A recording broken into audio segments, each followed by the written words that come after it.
오늘은 예수님을 안다는 것이라는 말씀의 제목으로 함께 은혜를 나누고자 합니다.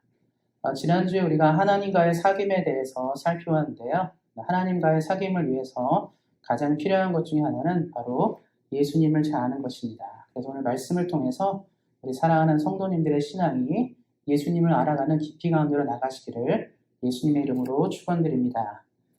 미국의 유명한 사립대인 카네기 멜론 대학이 졸업생을 대상으로 성공한 사람들은 어떤 사람들인가에 대해서 한번 조사하고 실험한 적이 있었습니다. 그래서 15% 정도가 똑똑하고 유능한 사람들이 성공했고 그 반면에 85%나 되는 사람들의 성공이 대부분 인간관계를 잘하는 사람이라고 나왔습니다. 우리가 볼 때 성공하고 뛰어난 사람들, 잘 되는 사람들 보면 재능 있고 머리가 좋고 기발한 아이디어나 뛰어난 능력이 있어야 된다고 생각하지만 실제로 성공한 사람들 대부분은 인간관계를 잘하는 사람들입니다. 아무리 좋고 뛰어난 능력이 있어도 인간관계를 잘하는 사람들이 더 많은 것들을 얻는다는 것이죠. 제가 이제 학창시절에 제 친구들은 좀 공대생들이 많았습니다. 다 명문대 다니는 친구들이었는데 연세대 공대 다니고 뛰어났어요. 공부도 잘하고 대단했습니다. 그래서 취업을 해서 CJ라든가 대기업에 많이 취직을 했는데 친구들이 늘 하는 얘기가 뭐냐면 우리 같은 연구원들은 머리도 좋고 뛰어나서 좋은 것도 많이 개발하는데 중요한 건 돈을 버는 사람들은 경영학과를 나온 인문계 출신들이라고 얘기하더라고요. 그 얘기는 뭐냐면 자기들이 아무리 상품을 기발하게 만들어도 이 문과 나온 애들이 이걸 가지고 팔아 넘겨야 되는 거예요. 그러니까 어떤 회사랑 계약하고 어떤 나라에 공급하면서 좋은 가격을 형성해 주지 못하면 아무리 좋은 것을 개발해도 팔지 못한다는 것입니다.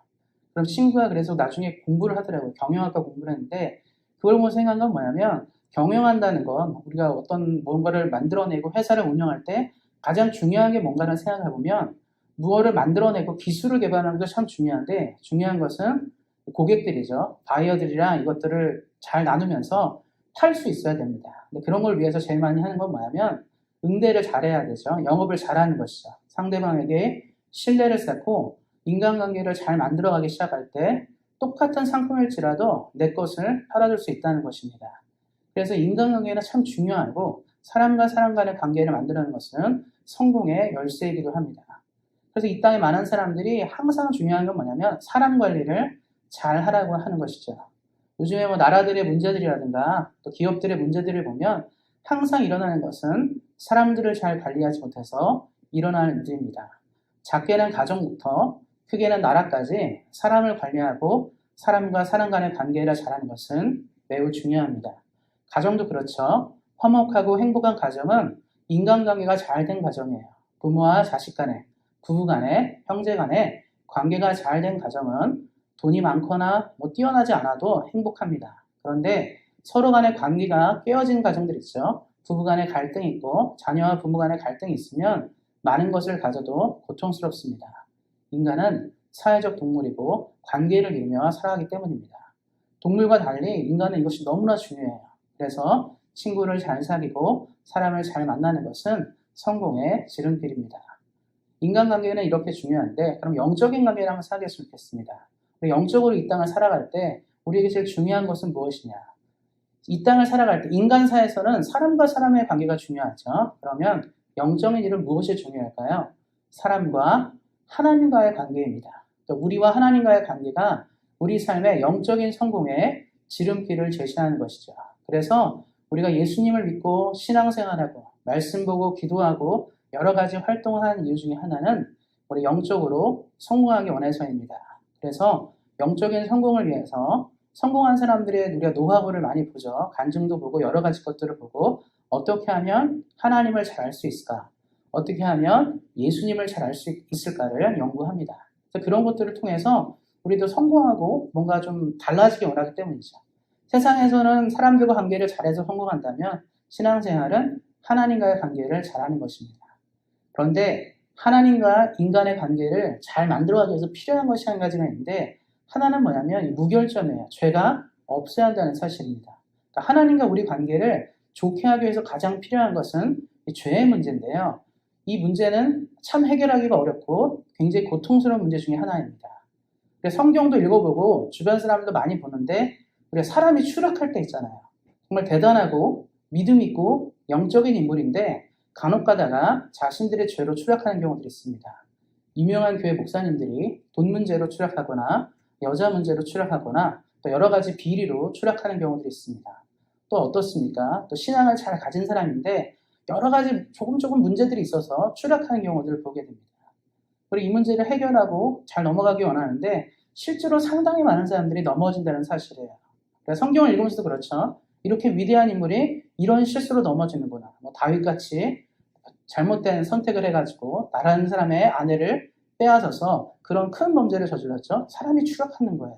어떻습니까? 우리 솔로몬 얘기도 지난번에 말씀드렸는데 부와 영화를 가졌지만 교만의 증오로 추락했습니다. 이런 문제들이 우리에게 있다는 것이죠. 사람들은 그래서 이러한 문제들을 해결하지 못하게 되면 하나님과의 관계를 잘 이룰 수 없다는 것을 봅니다. 현대도 마찬가지죠. 과거만 그런 것이 아닙니다. 지금도 그렇죠.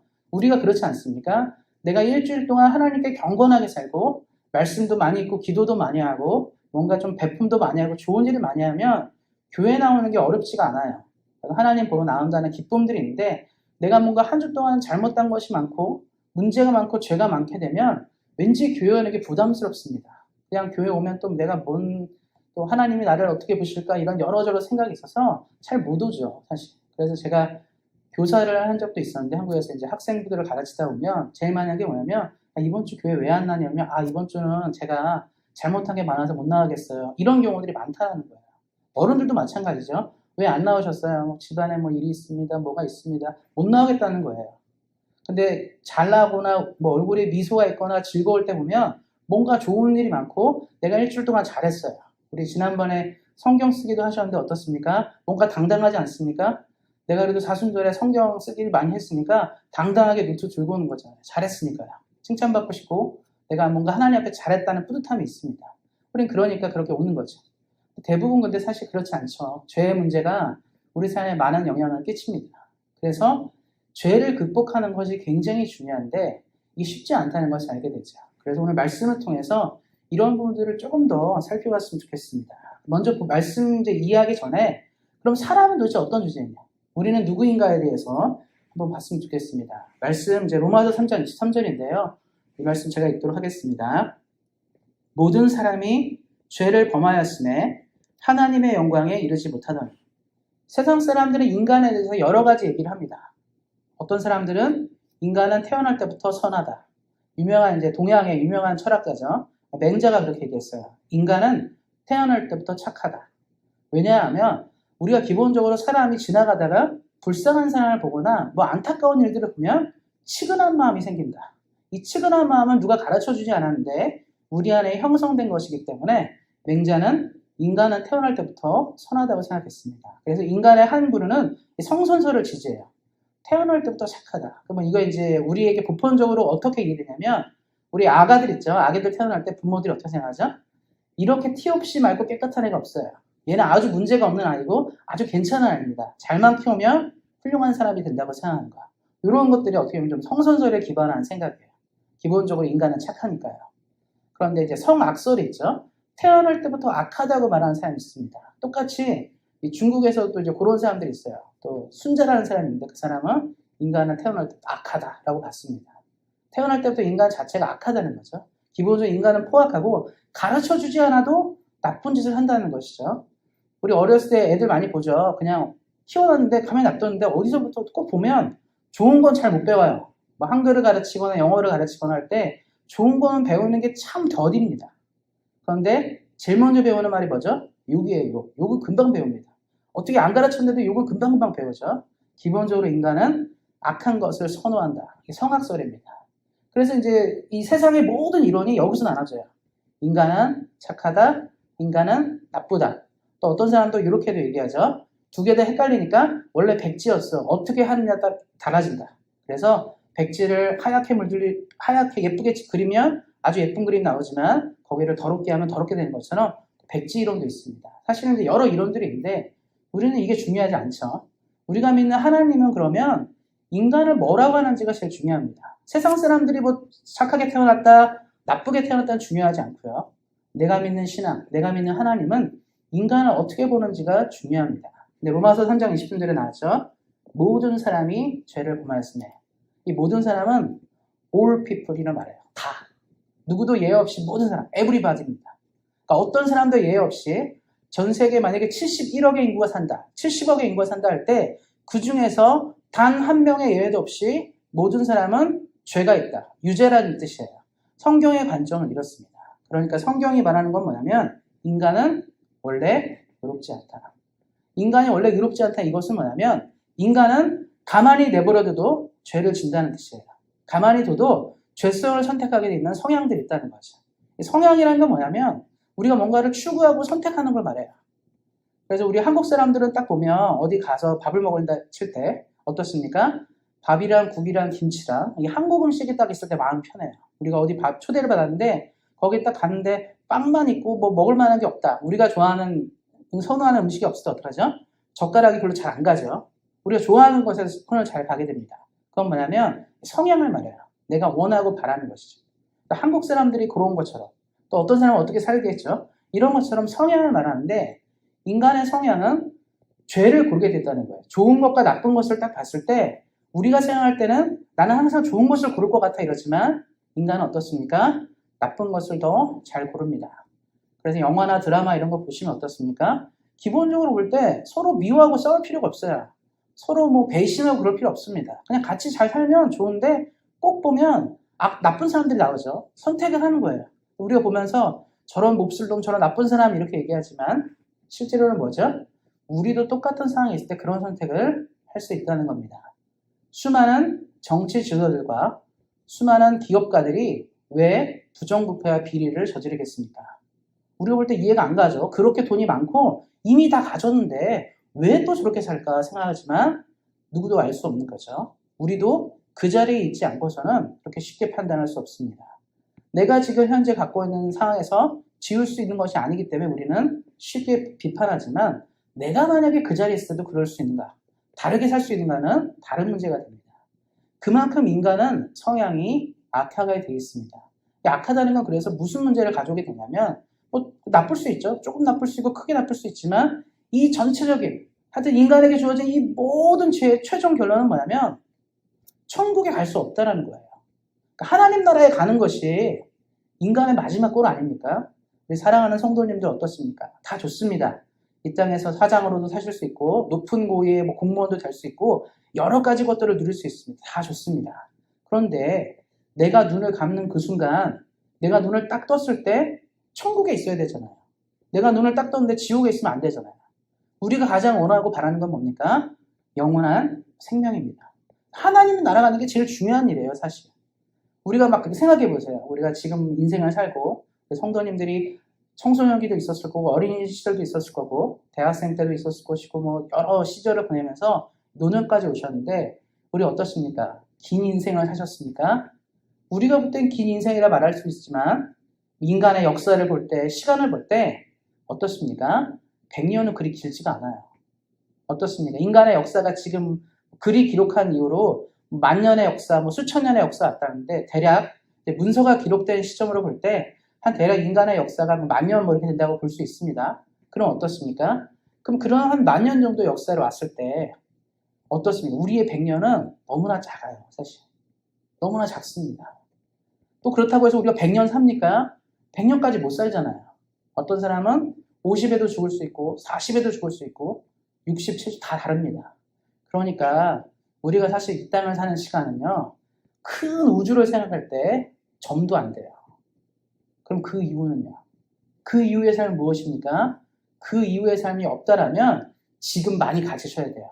지금 많이 노셔야 되고 많이 누리셔야 됩니다.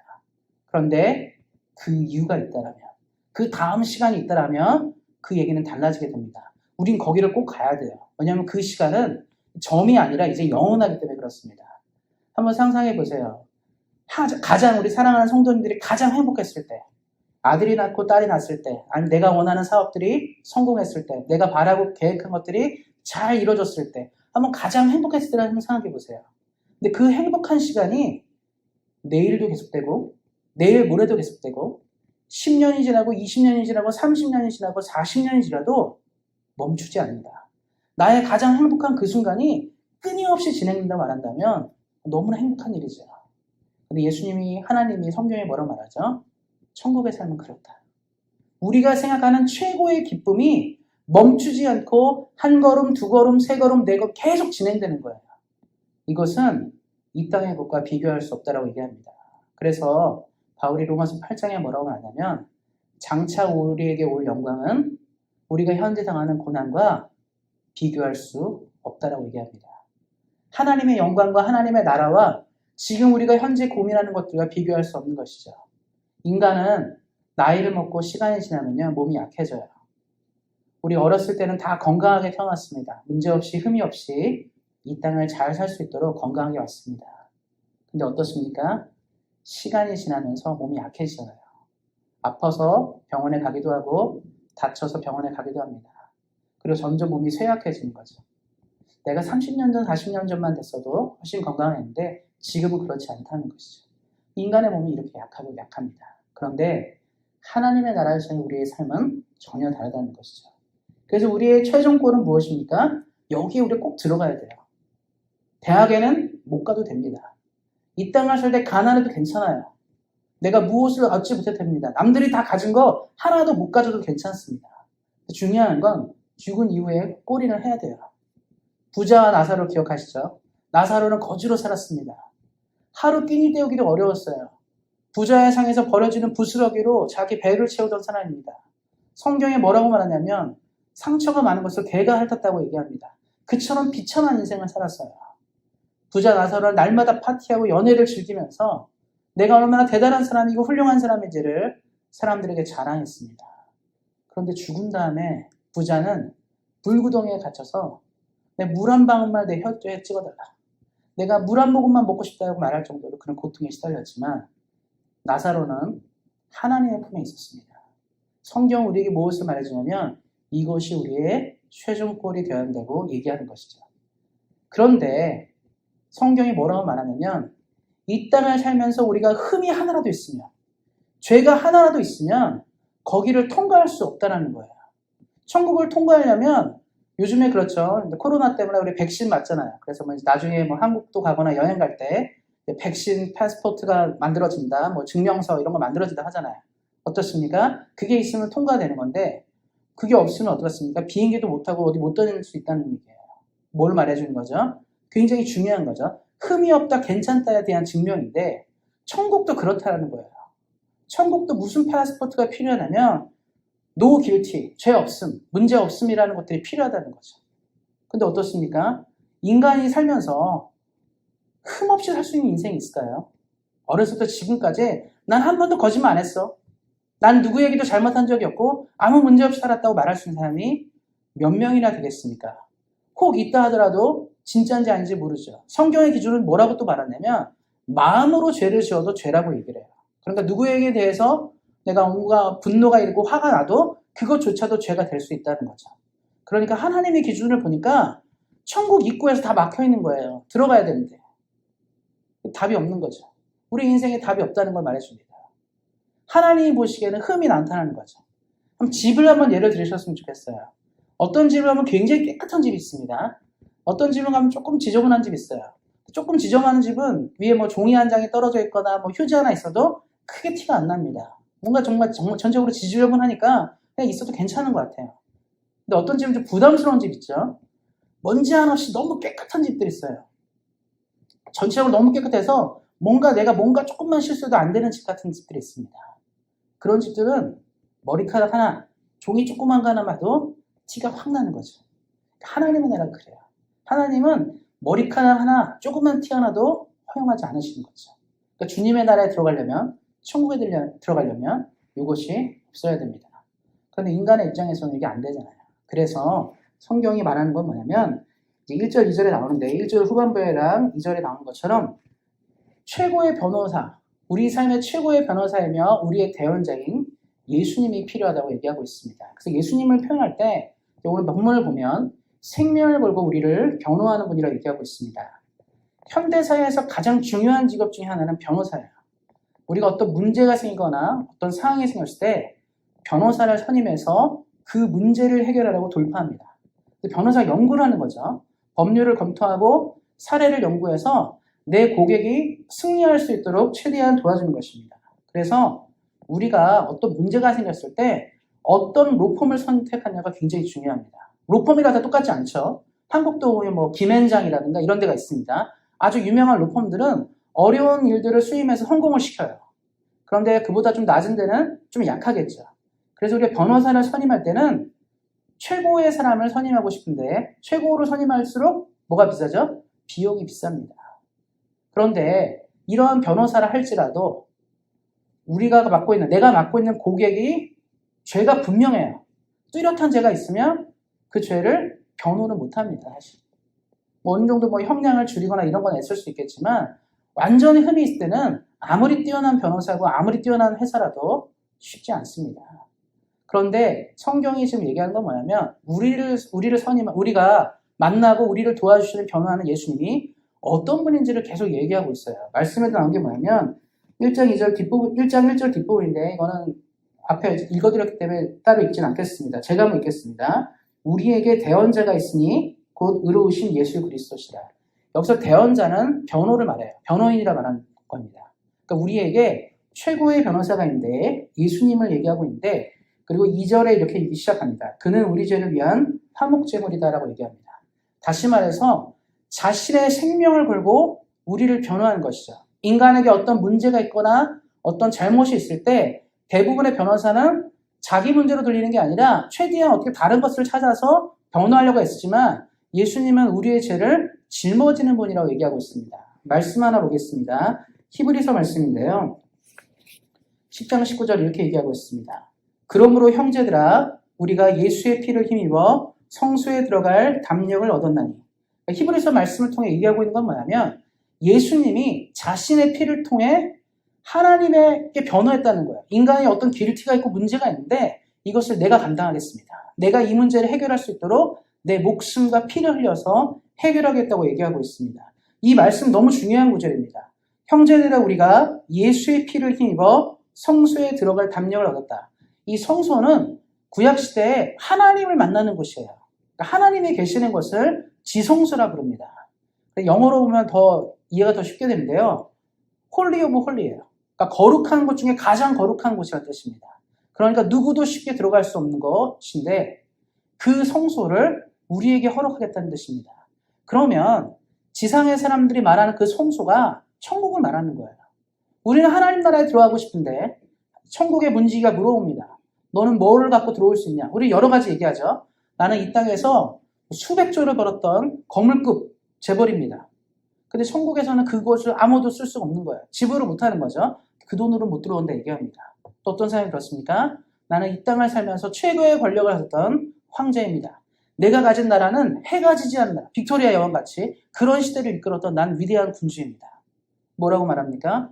그 땅이 아무리 넓고 너가 아무리 대단한 군주를 할지라도 여기는 통과할 수 없다. 또 얘기하겠죠. 저는 몸 관리를 잘해서 제가 죽을 때까지 한 번도 아프지 않았습니다. 저는 이도 튼튼하고요. 머리도 그렇고 모든 것이 튼튼합니다. 저같이 몸에 흠이 없는 사람이 어디 있겠습니까? 천국의 입구에서는 그 사람도 안 된다고 말하는 거죠. 몸이 아무리 튼튼한데 뭐하냐. 이미 넌 죽어서 왔는데. 이렇게 되는 거예요. 이 땅에 많은 것도 어떠한 조건들을 제시해도 천국을 들어가지 못하는데 부족하고 약한다 할지라도 천국 인구 앞에서 너는 무엇으로 천국문을 통과할 것이냐. 너는 무엇으로 이곳을 지나갈 것이냐 물어볼 때 그 사람이 한마디만 하면 돼요. 나는 내 공로와 내 능력과 내 힘을 의지해서 이 문을 통과할 수 없지만 여기 말씀에 나온 것처럼 예수의 피를 힘입어 나는 이 문을 통과하겠습니다. 어떻게 되겠습니까? 문지가 열어줘야 돼요. 성경에 약속한 예수의 피로는 불가능한 것이 없기 때문입니다. 천국은 오직 예수 그리스도를 믿는 믿음으로 들어갈 수 있기 때문입니다. 그래서 예수를 믿는 믿음은 이곳을 들어가게 되는 것이죠. 그래서 우리 사랑하는 성도님들이 이 땅을 사시면서 가장 많이 추구해야 되고 하나님과 좋은 관계를 위해서 가장 애써야 되는 것은 바로 예수님을 아는 것입니다. 예수님을 우리가 어떻게 아느냐에 따라서 우리의 삶의 질과 하나님 나라에 이르는 모든 것들이 가능하게 되는 것입니다. 그런데 사실 우리가 예수님에 대해서 많이 알고 있어요. 교회 설교를 많이 들었고요. 성경도 많이 읽으셨고 많은 연구를 했기 때문에 우리는 알고 있습니다. 그래서 사도 요한이 말하는 예수님을 안다는 것은 그래서 뭐냐라고 얘기할 때 3절 말씀이 있습니다. 성경 말 3절 말씀 보도록 하겠습니다. 우리가 그의 계명을 지키면 이로써 우리가 그를 아는 줄로 알 것이요. 우리가 안다는 것은 예수님의 예수님을 아는 것이죠. 예수님의 계명을 지키는 것인데 이렇게 생각하시면 됩니다. 한국말을 한다, 우리 영어를 한다 기준할 때 뭘로 기준하냐면 내가 한국말로 의사소통이 가능하고 한국말을 사용한다 해서 한국어를 완전히 안다고 말하지 않습니다. 저는 한국인이죠. 한국에서 자랐습니다. 초등학교 때 들어가서 엄마 아빠랑 이미 초등학교 가기 전에 엄마 아빠랑 충분히 한국말로 대화를 잘했어요. 근데 학교 선생님들이 갑자기 들어가서 뭐를 시키죠? 받아쓰기 노트 하나씩 주고 받아쓰기를 시켜요. 닭 써보라고 합니다. 그럼 어떻습니까? 다하고 리을 기억 받침 써야 닭이죠. 근데 많은 학생들이 받침을 배운 적이 없으면 어떡하죠? 닭을 다하고 기억 쓰는 사람도 많고 다하고 쌍기억 쓰는 애들도 많아요. 그럼 얘는 닭을 말할 수 있는데 닭을 쓰지를 못하기 때문에 모르는 거예요. 그래서 받아쓰기를 하는 건 뭐냐면 국어 능력이 정확한지를 보는 것이죠. 그래서 영어 테스트도 있습니다. IELTS 테스트도 있고 뭐 토플 다 보지만 쓰기를 꼭 보고 리딩을 하는 거죠. 이유는 뭐죠? 글자를 모르면 그 언어를 안다고 말할 수 없는 거죠. 그래서 이것들을 뭐라 부르냐면 문맹이라 얘기해요. 우리가 한국의 뭐 문맹 퇴출, 뭐 외국의 문맹 퇴출을 얘기하잖아요. 문맹은 뭐냐면 말을 못하는 게 아니라 글을 몰라가지고 정확한 정상적인 삶을 살지 못하는 사람을 말하게 됩니다. 우리가 이제 운전할 때 이정표를 보잖아요. 사인을 봅니다. 그래서 뭐 베덜스트 스트리트, 영 스트리트 이런 거 보잖아요. 내가 읽을 수 있으면 보고 이 지금 영 스트리트야. 이거 바덜스트야. 이거 알 수 있죠. 그런데 만약에 내가 글자를 모르면 지금 내가 어디 가는지 몰라요. 지금 어디로 향해 가는 길인지 모르고 이것이 무엇을 향해 가는지 모른다는 거죠. 그래서 우리 사랑하는 성도님들이 이 땅의 사람들도 문맹을 퇴치하는 것처럼 영적인 문맹을 퇴치하셔야 돼요. 아는 것, 하나님을 안다, 예수님을 아는 것에 대해서 이 문맹을 벗어나지 못하면 해결이 안 되는데 성경이 말하는 게 뭐냐면 말씀을 지켜가는 것이 문맹을 퇴치하는 거라 얘기하는 거죠. 영적 문맹을. 그러니까 예수님이 말씀하신 바를 따라 사는 게 굉장히 중요합니다. 신앙생활은 그래서 내가 10가지를 안다가 중요한 게 아니라 10가지를 아는 것 중에 몇 가지를 실천하냐가 훨씬 더 중요합니다. 예수님이 말씀하신 20가지, 30가지를 아는 게 중요한 게 아니라 예수님이 말씀하시는 한두 가지도 지키는 것이 훨씬 더 중요합니다. 그리고 5절 말씀에 지킨다는 것은 사랑하는 것이라고 얘기하고 있어요. 그럼 우리가 이 말씀을 지키고 이런 걸 뭐냐면 하라고 하니까 하는 게 아니라 사랑해서 지키는 거죠. 우리 며칠 전에 이제 6.25 71주년 행사가 있었습니다. 한국은 큰 전쟁을 치렀고 뭐 6.25 전에도 뭐 일제 시대도 있고 많이 고통을 많이 당했습니다. 특별히 한국 역사에서 다른 나라 역사랑 비교해서 특이한 점 한 가지가 뭐냐면 한국 사람들은요, 다른 나라 사람들은 나라가 망하면 포기를 해요. 망했구나, 끝났구나. 근데 한국 사람들은 왕이 도망가고 나라가 망해도 백성들이 무기를 들고 싸웠습니다. 그래서 한국 역사에 독특하게 나오는 현상 중에 하나가 의병이에요. 의병운동 같은. 한국 사람들은 내가 먹고, 내가 살고, 내가 자라온 이 땅이 너무 소중하고 내 아들, 딸, 내 후손들이 살아갈 땅이 소중하기 때문에 총도 들고 칼도 들고 싸웠습니다. 뭐 6.25 때 뭐 학도병들 있잖아요. 뭘 알겠습니까? 젊은 애들 중에 막 중학생 이런 애들도 나라 망하면 안 된다고 싸우는 애들도 많았다고 하더라고요. 뭘 말해주냐면 사랑하기 때문에 싸우는 거예요. 사랑하기 때문에 지키는 거죠. 억지로 나라를 위해 싸워주십시오 한다고 되는 게 아닙니다. 예전에 그 얘기 한번 말씀드린 것 같은데 예전에 중동에서 40년대 이제 중동에서 7일 전쟁, 6.1 전쟁이 있었는데 그 전쟁 중에서 이스라엘이랑 이제 아랍 제국이 이제 전쟁이 벌어졌죠. 아랍 사람들은 전쟁을 벌였는데 그때 되게 기현상이 뭐냐면 이스라엘은 입국하는 사람이 늘어났어요. 조그만 이스라엘을 지키기 위해서 전 세계 유대인들이 자원 입대를 했어요. 싸우려고. 근데 아랍 애들은 도망가는 애들이 훨씬 많았어요. 인구는 훨씬 많았는데 아랍이 졌습니다. 사랑하니까 나라를 지키려고 이스라엘 사람들은 여자고 남자고 총 들고 칼 들고 싸우는 거예요. 그런데 중동 애들은 그만큼 사랑하지 않는 거죠. 굳이 내가 왜 목숨까지 바쳐서 이래야 돼. 그래서 현대에 지금 지형이 그렇게 된 거예요. 그래서 우리가 사랑하는 성도님들이 예수님을 알고 그런 것은 지켜가는 것이고 지키는 것은 사랑하기 때문에 지켜가는 것입니다. 말씀을 마무리하고자 합니다. 그래서 예수님의 말씀과 뜻을 지켜가는 것이 뭘까? 예수님이 원하는 것을 지켜가 따르는 것이 뭔가를 생각할 때 우리 이렇게 생각하셨으면 좋겠어요. 예수님이 원하는 게 뭘까? 예수님은 우리에게 늘 말하는 게 한 가지가 있습니다. 용납하라. 서로 용납하라. 우리가 이 땅을 살면서 기독교인들이 가장 가져야 될 중에 하나는 뭐냐면 이 플렉서블, 유연한 사고예요. 좀 포용하고 이해할 수 있는 마음들이 너무나 필요합니다. 우리 자녀를 좀 이해하셨으면 좋겠고요. 우리가 남편과 아내가 서로 좀 이해하셨으면 좋겠습니다. 우리가 조금 더 사랑했으면 좋겠어요. 내 주변의 친구, 이웃도 조금만 더 사랑했으면 좋겠습니다. 이것이 우리에게 필요해요. 용납하는 것이죠. 이해하는 거예요. 예수님은 그 당시에 세리와 창녀와 같은 사회 최하층, 사람들이 혐오하고 정말 증오하는 대상들을 예수님 이해하려 하셨어요. 쟤네들이 오죽하면 저렇게 됐을까요? 품으려 하고 용납하려 하셨습니다. 그렇기 때문에 당시에 많은 사람들이 예수님을 달리본 거예요. 저는 누굴까 저 사람 도대체. 우리는 다 사람들을 미워하고 관심 없는 사람인데 어떻게 예수님 우리를 이렇게 사랑하실까? 이랬다는 거죠. 우리 그래서 사랑하는 성도님들이 예수님의 마음으로 좀 용납하셨으면 좋겠어요.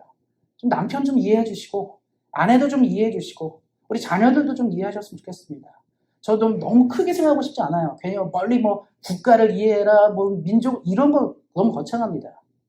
내 와이프, 내 남편, 내 아들, 딸도 이해를 못하는데 무슨 뭐 이웃과 뭐 친구 이게 어떻게 이해합니까? 우린 그래서 작은 출발하셨으면 좋겠어요. 용납하라. 조금 이해해 줄 수 있도록 내 마음과 생각으로 품어줬으면 좋겠습니다. 또 하나는 예수님처럼 좀 돌봐주셨으면 좋겠어요. 예수님은 이 땅을 하시면서 고아와 과부를 늘 잊지 않았습니다. 부모가 없어 허덕이는 사람, 남편이 없어 고통하는 사람들을 좀 품어주셨어요. 돌봐줬다는 것입니다. 사회적 약자를 품는 것은 하나님의 사람들이 할 일들이에요. 요즘에 많은 종교들이 비난을 당한 이유는 딱 하나입니다. 종교가 말하는 가르침과 벗어나는 행동들을 많이 했다는 거죠. 그런데 우리는 좀 하셔야 돼요. 하나님의 마음으로 좀 사랑할 수 있어야 됩니다. 힘없고 부족한 사람을 좀 품어줄 수 있고 돌봐줄 수 있는 것은 예수님을 믿는 사람들이 충분히 할 수 있는 일이죠. 그래서 우리 사랑하는 성도님들이 뭐 선교운동도 하시고 여러 일들을 하시는데 그런 것도 참 중요합니다. 왜냐하면 나보다 부족하고 약한 사람을 품어주는 길이기 때문에 그렇습니다. 우리가 예수님을 위해 살고 예수님의 뜻대로 산다는 게 거창하는 게 아니에요.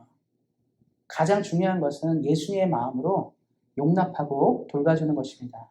우리 사랑하는 성도님들이 하나님과 좋은 관계를 이루시고 천국에 들어가는 믿음을 원하실 것입니다.